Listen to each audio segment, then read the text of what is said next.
individuals. Let's now focus on vigilante groups because we are learning that more of these groups are emerging, but this time belonging to the opposition NDC.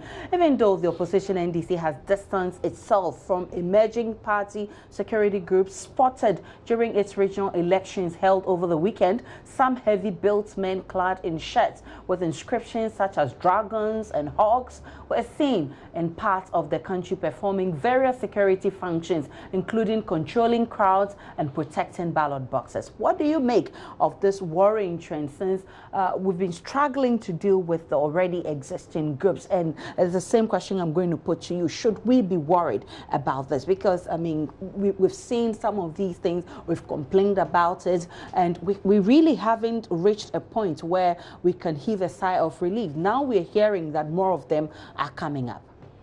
We have to be very worried. We have to be extremely worried.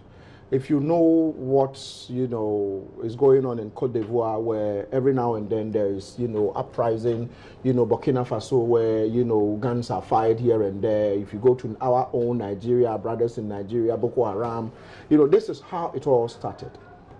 This is how it all started. Today, if you go into national security is packed with party activists who are carrying the Guta phones and, wearing dark suits, wearing, dark shades, and they call themselves, and they have no clue what it means to be a national security or, be in the secret agency. You understand me? Right. And so these political parties leave, and these guys leave with them.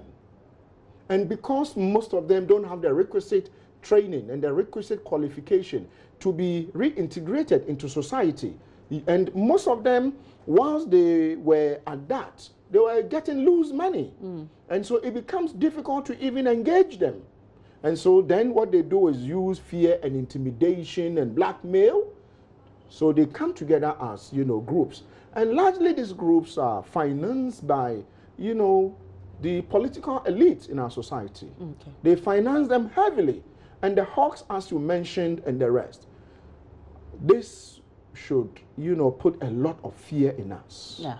I've done some work on them over the last 12 months. And I can tell you, they are more resourced than all the other vigilante groups we have in the country. Okay. As for the resource, I won't tell you how much in terms of, the human resource, but the other resources for national security, for security reasons, I won't mention. Okay. And so I think this should be a wake-up call for us. Okay. The good thing is that I'm also aware through the research and through my own findings that they are, especially, what I did with regards to the hawks and the dragons and the lions and the rest. What I realized was that most of the NDC leaders were against its formation. Okay. Most of them were against its formation. I have spoken to some of them, asking them, this is not good. Okay. But unfortunately, are they not the same people? No, unfortunately, if you don't finance them, somebody else will finance them. Okay. If you don't, somebody else will finance them. Okay. And so I know others who these people contacted and said, no, I don't want to have anything to do with you. Right. And I know others who they contacted and said, okay, yes, so they finance them. And the resources spans, I wouldn't want to mention. Okay. And so you see, I am still knocking at the door, using your media and, and all that at the, national security, the sleepy national security and the sleepy BNI. They've been sleeping for too long. From their slumber. Yes, they've been sleeping for too long. If you go to, who are the people investigating the guys who have done so much wrong in America? It's the FBI, isn't it? Right. It's the FBI who've done all these investigations. So I don't see why the national security cannot infiltrate the camps of these people. Why the BNI cannot infiltrate the camp of these people. That is their work. They are supposed to make sure that, if I'm a national security operative, until I flash my card, you are not supposed to know. Right. And so I can come in here and work with multimedia.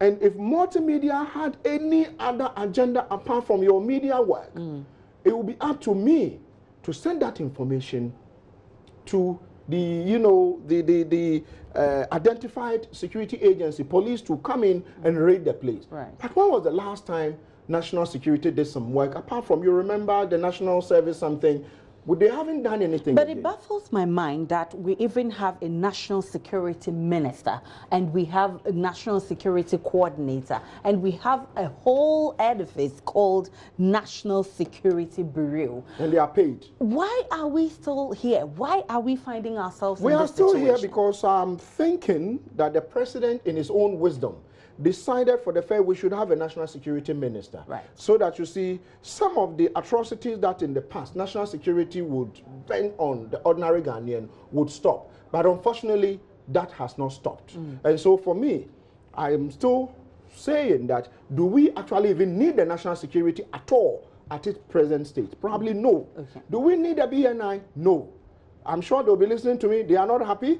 But you see, it is the taxpayers' money that is used in paying them. Right. If they are there, and we have all these vigilante groups, and they don't care, massing up and, you know, doing things that will throw this country into chaos tomorrow, then I would say that, you see, we probably would have to, I have been hearing disband the vigilante groups. Or rather, I would call disband the BNI, disband the national security. Let's reform the national security and make it very independent so that you see, Ansha and your viewers, tomorrow when there is trouble, national security would be there to ensure that they know what is going on. And so for me, you know, this thing about vigilante groups and all that, it is because, you see, MPP has been in, I think MPP, this is the second time, right? Right. This is the second time. Yes. NDC have done, I think, first. And this is, they also have done too. Yeah. All of them came with their people, they left with them. Right. But if we have an independent, you know, Ghana Police is not independent. Yes. If you read their mission statement, there is nothing like independent. Yes. If you go to Britain and you are reading, they tell you independent metropolitan police. But if the IGP is appointed by exactly, the they are president, not independent. They are not independent. And so mine is that until we make the state agencies independent, where we stop this idea of they parading themselves with the AK-47s and, you know, sidearms and, you know, running after vehicles, until it's stopped that we make the appointment of the IGP, for instance, that, you know, you are given a tenure of office. If you are the IGP, you get appointed, you won't have, when the leadership is leaving, you won't just be fired. If you have to spend 5 years and you have to do 2 terms, after that you leave, just like we have with the Chief Justices and the, you know, the prosecutors, Amidu and all those people. Yeah, we should have that in place. When we do it that way, we are going to have an efficient Ghana Police Service and security services. But at the moment, at its present state, we are going to have an upsurge of this type of the hawks, the lions, the vultures, and all these people springing up because they can see a loophole, and so they will take advantage of the loophole. And what we are seeing in, call it Nigeria, probably ours might be worse. I'm not predicting doom, but the truth is that we've got to wake up and tell our leaders that, you see, let's look at the Constitution. Of course, I know because of the NDC coming into NDC, they needed to make sure that they had a full grip of what do you call it, the security apparatus of this country. Right. But that notwithstanding, 25 years on, I think, Aisha, we've come a long way.